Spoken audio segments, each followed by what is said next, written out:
In this video, I will show you how to create barrier material, which is invisible by default, but starts to appear when player gets close to it. I would like to mention as well that recently we released a map with a fun, fast-paced gameplay in a team versus team deathmatch genre. In it, there are multiple cool materials and mechanics which I teach on this channel, and some I will release soon as well. So please, if you're interested, give it a try. I will leave island code in description. And now, let's begin. So I have this empty level just with barrier in it. So let's look into barrier settings. So we have default material, which is not custom. Then of course we have size, enable on the gameplay. I have, instead of the box, so by default it's a box, I have it as a hollow box, so then player can be inside, otherwise nobody will be able to get inside. This is not so important for us because we're just talking about material here, but yeah, you can block fire, weapon fire, you can collide with a camera. Then what I said is that I can go through it because in island settings, I have two teams and split evenly. So when nobody else is in my map, so then I should always be in a team 1. So that's why I set it to index 1 to ignore, so then I can just basically walk through and show you. But material still will react to me. If you would want, let's say if you have two HQs and you don't want team which owns that HQ, for example, starting location, to always see this barrier, so you can set invisible to ignore players. So if I would tick this, it means this ignores me, and then it means I wouldn't even see this barrier.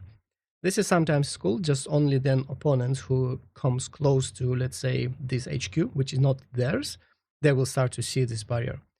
So, for example, in our recent map released, this one is ticked, but I will leave it unticked for now.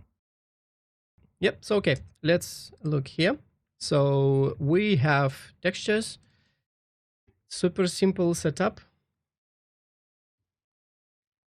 So mostly by default, in here, usually I set it, I forgot to set, but like usually I set always stretch to power of 2, even when I have power of 2. As you can see, it's 1024 by 1024. I can set this one to 0, so it still will be 1024. And only difference is that I set it to mask.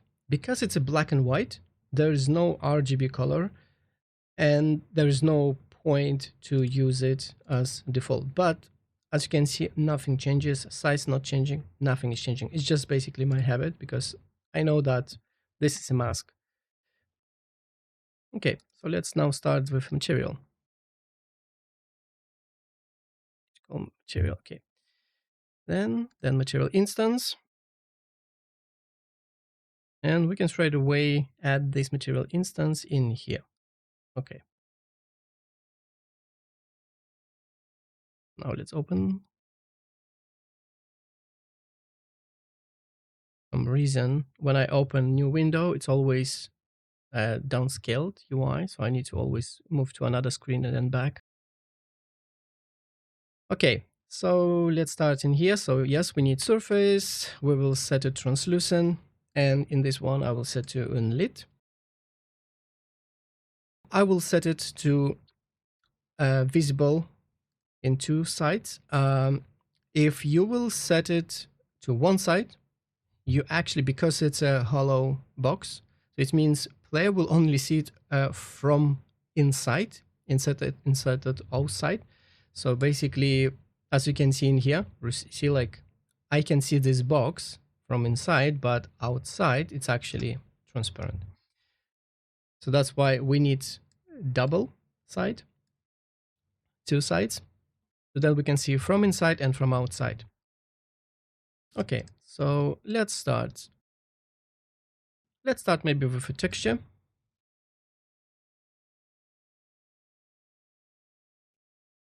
So this will be our pattern. Then texture coordinates. So barrier, this barrier works perfectly with this texture coordinates. We don't need like world position or something. Okay, multiply, so we can adjust scale. Then append vector. Because if you, for example, like now I have perfect box, right? Like I have 5 by 5 by 5. And as you can see, texture is working fine, like this default one. If I would start stretching, let's say 2, you can see that this texture is stretching as well, right? So that's why we want it to be adjustable, like scalable on X and Y separately. Otherwise, maybe if you will stretch it, this cube, then you will have like issues on the stretching with pattern. So we will have scale X, scale Y. I don't call it, for example, pattern scale because there will be only one. So there should be no conflict in names. So by default, I will set it to 1 and 1, and then in here. Now let's add power, which will act as a contrast. So we'll use this one. And actually in here, I will input, by default, I will set to wrap. And in here, I need my texture. So I will use this one. Okay. And as you can see, it's automatically set to mask.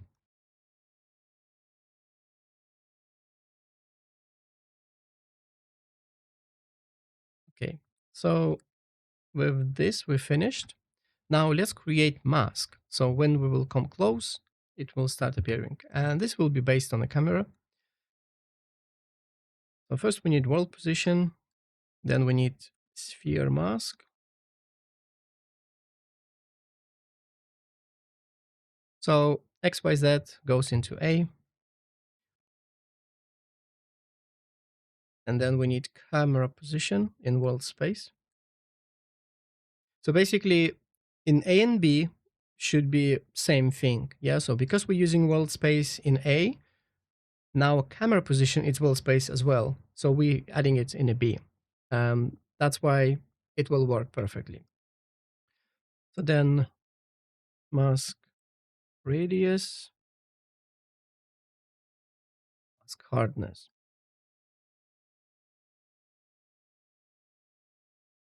Let's leave it hardness on 0. We'll see then. Okay.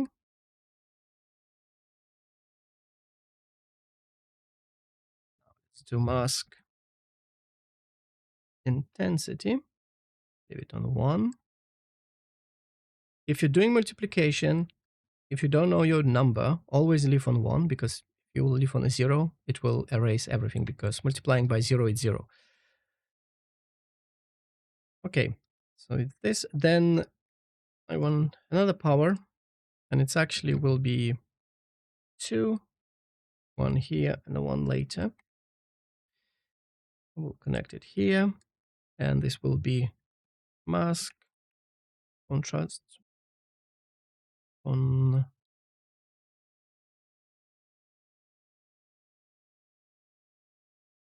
I don't know number, but I know that I don't want like really large one. So 0.5 or maybe 1. Okay. Let's move this down.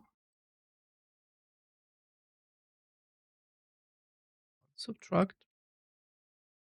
And actually into B, and into A goes our texture, like that. I want another subtract. This logic from my old tutorial about as well like barrier, that was more fancy, and barrier by default was visible, and then it was kind of like a dissolving when you're coming close.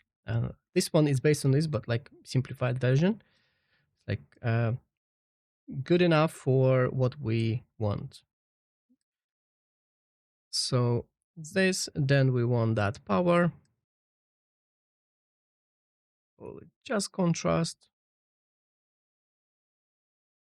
Let's start with a 2. I know that this one really, like other, this contrast as well, like powers, but this one, it's mostly will be really, it will have different numbers based on what texture you will use.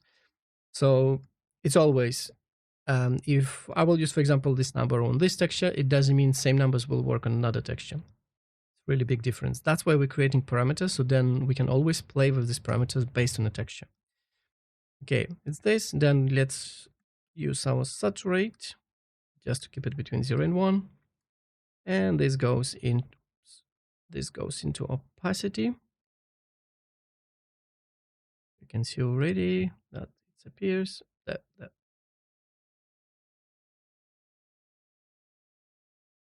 like that. Okay, and we just need color.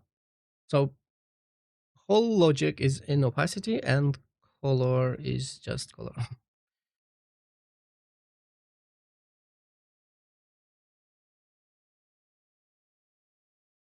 Okay, let's see.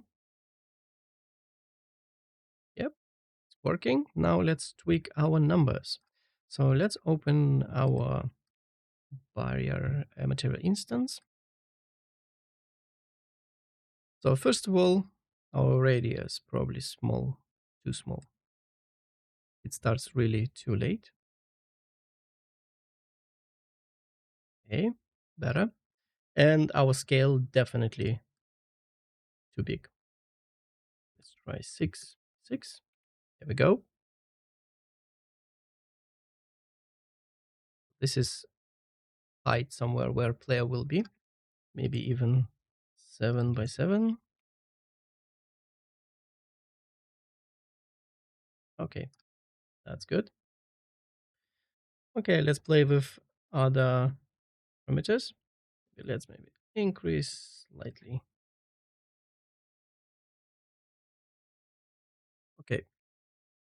Now, pattern contrast. Shrink it more, like that. So you see with this texture, what it does, it starts really thin, right? Like, and gradually, like you see, like on this distance, it looks really nice. And then closer you're coming, and it gets less and less transparent until like that, right? Cool. Now, let's see. Then pattern scale, mask intensity. Again, you can create that. It's even looks like that. You see, again, it starts nicely and then really quickly goes into totally opaque. If you want, I think I will leave it on 1. Then mask hardness. This one, it's as well, but see, it's not starting too fast, but it goes basically into more opaque at the end instead of like leaving it more translucent. So for example, you can play it like that. You can even go to a negative if you want. Okay. Then we have our contrast. So this one, main contrast. So again, as you can see, you can make something like this. If you want.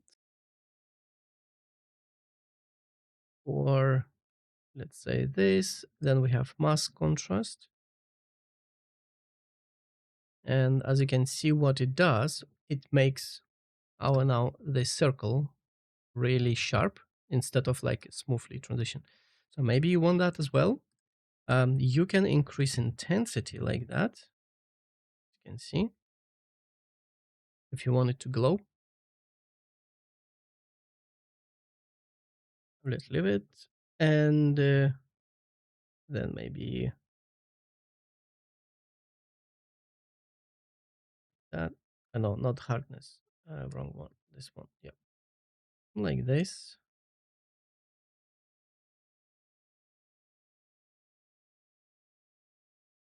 Or maybe you want to say like, yeah, this is barrier. So basically it's not letting someone in. So it's maybe needs to be red.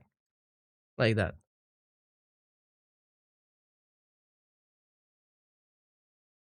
Okay, so again, play with all these numbers and you will find really nice results. Then let's show how it works with different textures.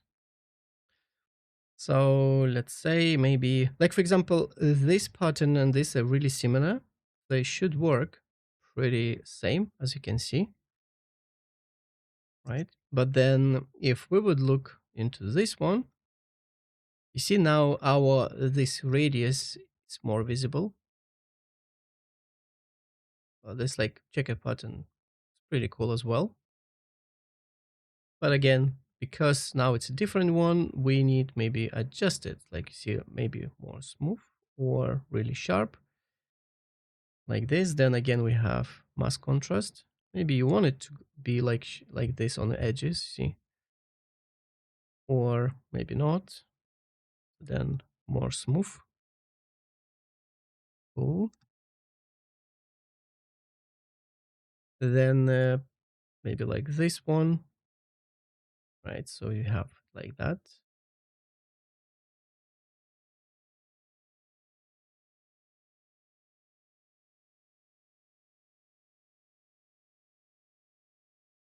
Cool. So yeah, as you can see, pretty simple setup, and you can get really cool results. So hopefully this will help you in the future create really nice barrier devices. And I don't think like I need to show you in a game because this is based on a camera. So your character will be here in front of the camera. So it will be in a game exactly as it is. So yeah, if you will have any issues, any troubles, or you not understanding something, feel free to join our Discord. We always open to discuss this. There is no like stuff as you need to pay for just to get some support. No, we always sharing, and I replying wherever I can. Yes, I'm busy, but I'm trying to reply always to everyone. So yep, have fun with this. Good luck. I would like to say thank you to my all supporters. I appreciate your support. Thank you for your generosity. You can get project files on my Patreon or just buy me a coffee to support me. If you're interested in learning more about UEFN materials, coding, widget UI, and more, you can join our growing Discord community where we like to discuss UEFN tips and tricks, showcase our work, and help each other. You can find link in the description or in the channel header.